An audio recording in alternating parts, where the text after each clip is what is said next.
The room is quiet. So quiet that the smallest sound feels loud. A clock ticks. Shoes scrape the floor. Someone clears their throat.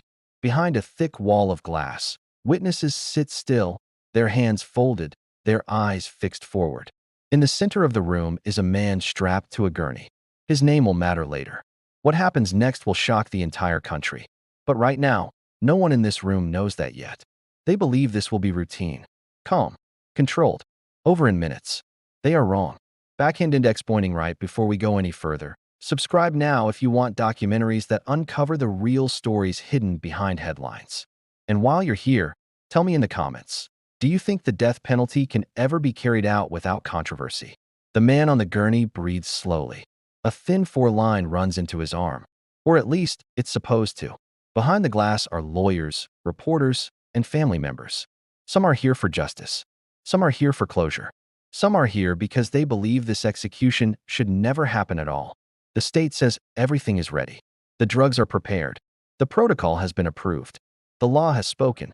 What no one says out loud is this: executions are not as simple as they look on paper.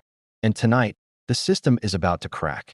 But to understand why this moment becomes one of the most controversial executions in American history, we need to step back. Far back, to a time before the gurney, before the prison walls, before the death warrant. This story does not begin with an execution. It begins with a crime that shook a community. Years earlier, in a quiet part of the United States, a young woman was kidnapped, assaulted, and killed. The details were brutal. The fear spread fast. Parents locked their doors earlier at night. Police felt pressure to act quickly. They found a suspect. His name was Clayton Lockett. At first glance, the case seemed clear. There was evidence. There were witnesses. There was a confession, though later, serious questions would be raised about how that confession was obtained. But at the time, the public wanted answers, and the justice system moved forward. Lockett was convicted of murder and sentenced to death. For many people, the story ended there. A crime, a trial, a punishment. But death row is not the end of a story. It is a long hallway filled with waiting. Years passed. Appeals were filed and denied. Dates were set, then delayed. The world outside changed, but inside the prison, time moved slowly. Meanwhile, something else was changing across America. States were running into a problem. The drugs used for lethal injections were becoming hard to get. Drug companies did not want their products used in executions. Some countries banned exports for that reason. So states began to experiment. New drug combinations, new sources, new secrecy laws. Officials promised these methods were safe, humane, painless. But critics warned, these drugs were untested. No one truly knew what would happen once they entered the human body. Still, executions continued. Until one night in Oklahoma. The day of Clayton Lockett's execution arrives with little warning to the public. Executions often happen quietly, away from cameras, away from crowds. But tension fills the prison. Medical staff struggle to place the four. Lockett's veins are hard to find. They try one arm, then another, then his foot. Minutes pass, then more minutes. Finally, they say it's done. Witnesses are told everything is ready. The execution begins. At first, it seems normal. The first drug is supposed to make him unconscious. The second stops breathing. The third stops the heart. This is how it is supposed to go. But then something happens. Lockett moves. Not a small twitch. Not a reflex. He lifts his head. He speaks. Witnesses later describe his words as confused, panicked, in pain. Some say he tried to say, "Something's wrong." The officials freeze. This is not in the script. The blinds to the witness room are suddenly closed. No explanation. Just silence. Behind those blinds, chaos unfolds. The foreline had not been placed correctly. The drugs were not fully entering his bloodstream. Instead of slipping into unconsciousness, Lockett was awake, feeling parts of the execution. For over 40 minutes, the state struggles to regain control. Doctors argue. Officials whisper. Phones are grabbed. At one point, the execution is called off. But it's too late. Clayton Lockett dies, not from the drugs as planned, but from a heart attack. When the blinds reopen, witnesses are stunned. No one speaks. No one knows what to say. News spreads fast. Within hours, the story explodes across the country. How could this happen? Why were untested drugs used? Why was the execution continued when it was clearly going wrong? The state releases short statements. They say the execution was problematic. They promise an investigation. But for many Americans, that word feels far too small. Problematic does not describe what people saw. Civil rights groups call it torture. Medical experts say the procedure violated basic standards of care. Even supporters of the death penalty begin to ask hard questions. If the state cannot carry out an execution correctly, should it be carrying them out at all? Backhand index pointing right if this story is already making you think differently. Hit like and share your thoughts in the comments. Do you believe what happened here was an accident or a warning sign? But here's where the mystery deepens. Because Clayton Lockett is not the only name connected to this story. What happened that night changes execution laws, drug secrecy rules, and protest movements across the country. Other states take notes. Some pause executions. Others push forward with new methods even more controversial. And behind closed doors, officials begin asking a question they never expected to face. What if the problem isn't just the drugs? What if it's the entire system? As the investigation begins, records disappear. Protocols are rewritten. Responsibility becomes hard to trace. No one person is blamed. No one is punished. And yet, the consequences ripple outward. Families of victims are left confused. Families of inmates are left angry. The public is left wondering what really happened behind those closed blinds. This execution was meant to be invisible. Instead, it became impossible to ignore. And what comes next will change how America executes people forever. Because after this night, the country doesn't move away from controversy. It moves straight into it. And the next chapter of this story is even harder to watch. The night after the execution, Oklahoma goes quiet. No press conference. No clear answers. Just short statements and long pauses. Officials say there will be an investigation. They promise transparency. They promise this will never happen again. But almost immediately, doors begin to close. Records about the drugs are sealed. The pharmacy that supplied them is kept secret. The names of people involved are protected by law. The state says this secrecy is necessary for safety. Critics say it's something else. They say the system is hiding. As reporters dig deeper, they find something unsettling. The drugs used in Clayton Lockett's execution were not approved for this purpose. They had never been tested together in a real execution before. In other words, the state had experimented on a human being. And this was not the only state doing it. Across the country, death penalty states are facing the same problem. No access to the drugs they used for decades. Instead of stopping executions, many choose another path. They change the rules. Some states pass laws that make it illegal to reveal where execution drugs come from. Others remove medical professionals from the process entirely because doctors are not allowed to help kill patients. Executions become more secret, not less. And with secrecy comes fear. Families of death row inmates begin filing lawsuits. They argue that these new methods risk extreme pain, that they violate the Constitution's ban on cruel and unusual punishment. The courts listen, but rarely stop executions. In the years after Lockett's death, more executions go wrong. In Ohio, a man gasps and struggles for nearly half an hour. In Arizona, an execution lasts almost 2 hours.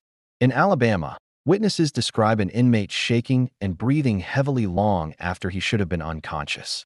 Each time, the state says the same thing: the execution was lawful. But public trust is fading. And then Alabama announces something new. Something never used before in the United States. Nitrogen gas. The state says it will be fast, painless, more humane than lethal injection. Critics are alarmed. Nitrogen hypoxia has never been used in a U.S. execution. No one can say with certainty what it will look like, how long it will take, whether it will cause panic or suffering. Once again, the state is stepping into the unknown. At the center of this next storm is another man on death row. His name is Kenneth Smith. Smith has been on death row for decades. His guilt is not the main question here. What worries people is how the state plans to kill him. In 2022, Alabama tries to execute Smith using lethal injection. They fail. For hours, officials attempt to place him for. Smith is poked again and again. His arms are left bruised and bleeding. Eventually, the execution is called off. Smith survives, but the state does not stop. Instead, they schedule him again, this time using nitrogen gas.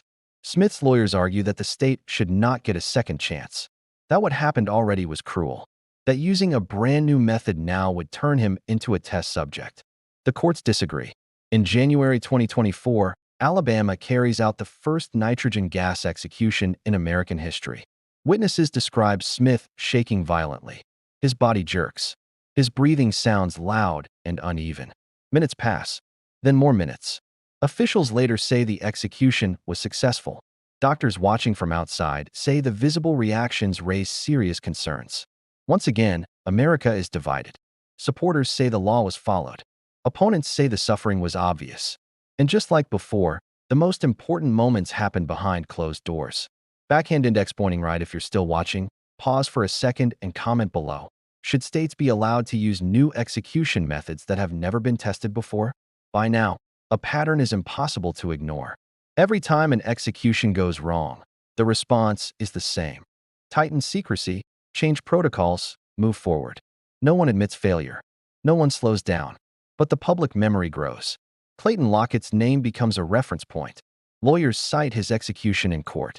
Activists chant his name at protests. His death is used as evidence that the system cannot guarantee a painless execution. And then, something even more troubling comes to light. Investigations reveal that many execution teams are not medically trained. Some have little experience placing IVs. Others receive minimal instruction on how the drugs work. Executions are designed to look clinical, clean, orderly. But behind the curtain, they are often improvised. This creates a question no one wants to answer. If the state does not fully understand the tools it is using, who is really in control? As states push forward, the Supreme Court becomes the final gatekeeper.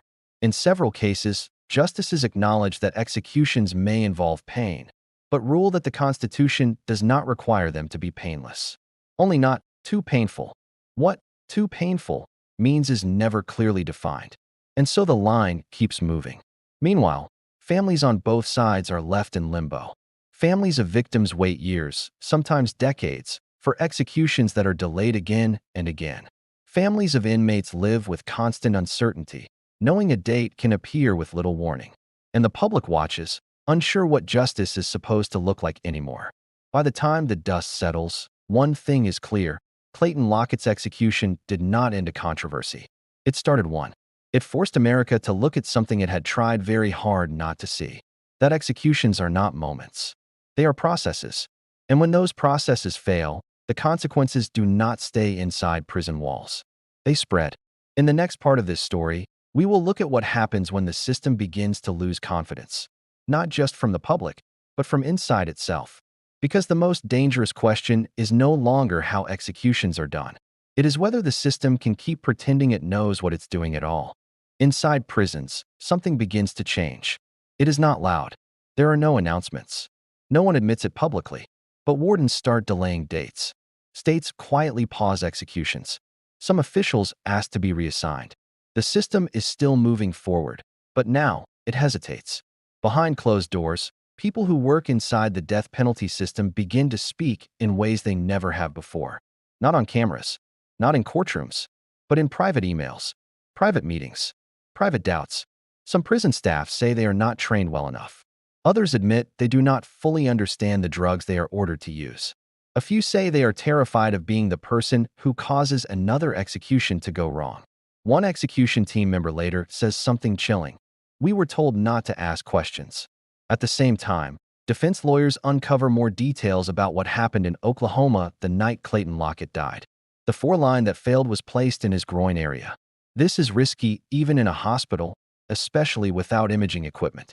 When the drugs entered the tissue instead of the vein, they caused intense pain, but did not work as intended. Medical experts reviewing the case say this should have stopped the execution immediately. It didn't. Why? Because there was no clear rule saying it had to. That detail sends shockwaves through the legal world. If there is no rule for stopping an execution when something goes wrong, then who decides when enough is enough? The answer is unclear, and that uncertainty spreads beyond Oklahoma.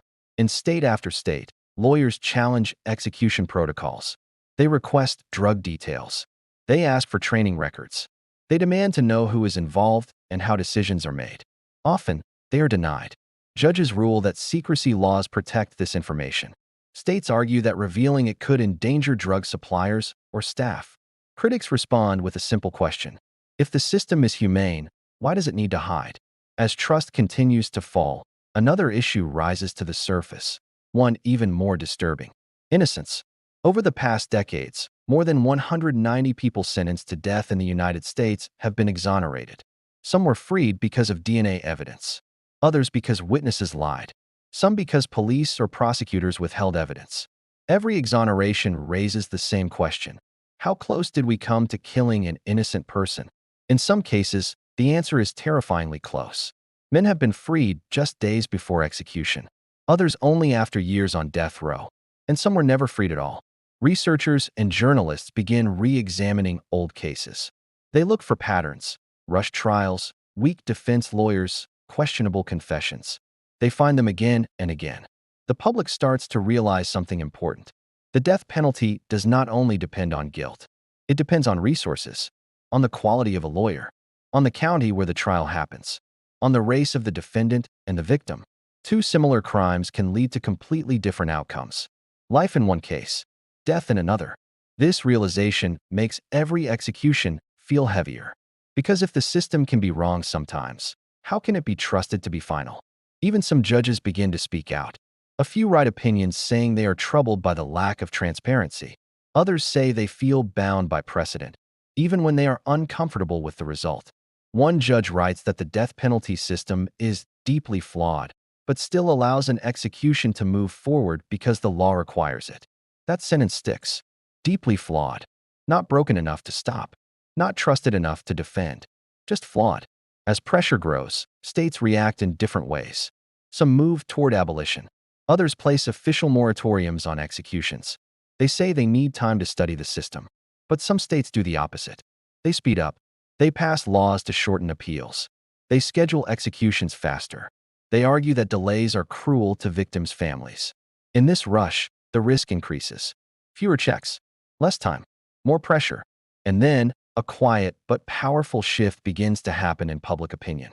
For the first time in decades, national support for the death penalty drops below 50%.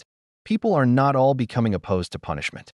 Many still believe serious crimes deserve serious consequences.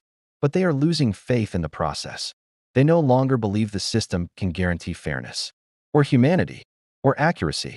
Executions are no longer seen as moments of justice. They are seen as gambles. And that is a dangerous way to view a system that cannot be reversed. Inside prisons, staff feel it too. Some execution team members resign after witnessing troubling procedures. Others seek counseling. A few refuse to participate again. These are not activists. They are not lawyers. They are not protesters. They are the people tasked with carrying out the law. When they start stepping back, something is wrong. By now, Clayton Lockett's execution has become more than a single event. It is a symbol. It represents what happens when secrecy, pressure, and uncertainty collide. And yet, executions continue, which leads to the most unsettling part of this story. Despite everything, the botched executions, the secrecy, the doubts, the innocent people nearly killed, the system does not stop. Instead, it adapts. New methods, new language, new justifications. Each one promises to fix the problems of the past. Each one claims to be the answer. But history suggests something else. Every solution has created a new controversy. And now, America stands at a crossroads. One path leads to reform, transparency, and possibly the end of capital punishment. The other path leads deeper into secrecy, experimentation, and silence. Which path will win is not yet clear. But the final part of this story asks the hardest question of all. Not about guilt, not about punishment, but about responsibility. Because when the state takes a life and something goes wrong, who is truly accountable? That question has no easy answer. And the search for it leads us to the end of this story. A single light hangs from the ceiling. It swings slightly. The execution room is empty now. The gurney is still there, straps loose, sheets wrinkled. No people, no movement. Just a room that feels like something happened and never fully left. This is what remains after an execution. Not justice, not closure, only silence. Across the country, government offices are busy rewriting rules. New execution protocols are typed, printed, and signed. Clipboards change hands. Meetings happen behind closed doors. On paper, everything looks fixed. In reality, nothing feels settled. Stacks of documents sit on desks. Many pages are blacked out with thick ink. Names are hidden. Times are missing. Questions are left unanswered. The public asks what went wrong. The system does not answer clearly. In living rooms far from the prison, families sit in silence. On one side, families of victims stare at framed photos. They waited years for justice. They believed the execution would bring peace. It didn't. On the other side, families of the executed sit with phones that no longer ring. They remember the last visit, the last words, the last goodbye. They also did not find peace. Two sides, same emptiness. News screens glow late at night. Anchors speak calmly while images of prisons fill the screen. Headlines scroll slowly. Execution raises new questions. State defends procedures. Calls for transparency grow. The story never fully goes away. Inside courtrooms, lawyers point to old cases. One name keeps appearing in legal papers, arguments, and rulings. Clayton Lockett. Not because of who he was, but because of how he died. Judges read transcripts. Medical experts study diagrams. Everyone agrees on one thing. That night should have stopped sooner. But it didn't. In another state, another execution chamber is prepared. The equipment looks different now. Masks instead of needles. Tanks instead of syringes. Nitrogen gas. Officials stand confidently behind podiums. They say this method is peaceful, controlled, humane. Behind the glass, witnesses are less sure. They see bodies move. They hear heavy breathing. They count the minutes. Some look away. Outside the prison, protesters hold signs in the cold night air. Some signs call for justice. Others call for abolition. Police stand between them. The country itself feels divided down the middle. A map of the United States appears. Some states are dark. Executions allowed. Others are light. Executions stopped or banned. The lines do not follow crime rates. They follow politics. They follow history. They follow fear. In classrooms, students watch documentaries like this one. Teachers pause videos. They ask simple questions. What is justice? Who decides? What happens if the system is wrong? There are no easy answers. Back inside a prison, a guard removes his gloves. He washes his hands longer than necessary. He avoids eye contact with coworkers. He followed orders. But the memory stays. As time passes, executions become less frequent. Not because laws change everywhere, but because doubt grows. Prosecutors hesitate. Jurors hesitate. Governors hesitate. The system slows down. Clayton Lockett's execution becomes a warning, not a solution. A reminder that power without transparency is dangerous. A reminder that death cannot be undone. The final image is simple. The execution room again. Lights off. Door closed. The question remains, hanging in the darkness. If the state has the power to take a life, what does it owe in return? No answer appears. Only silence.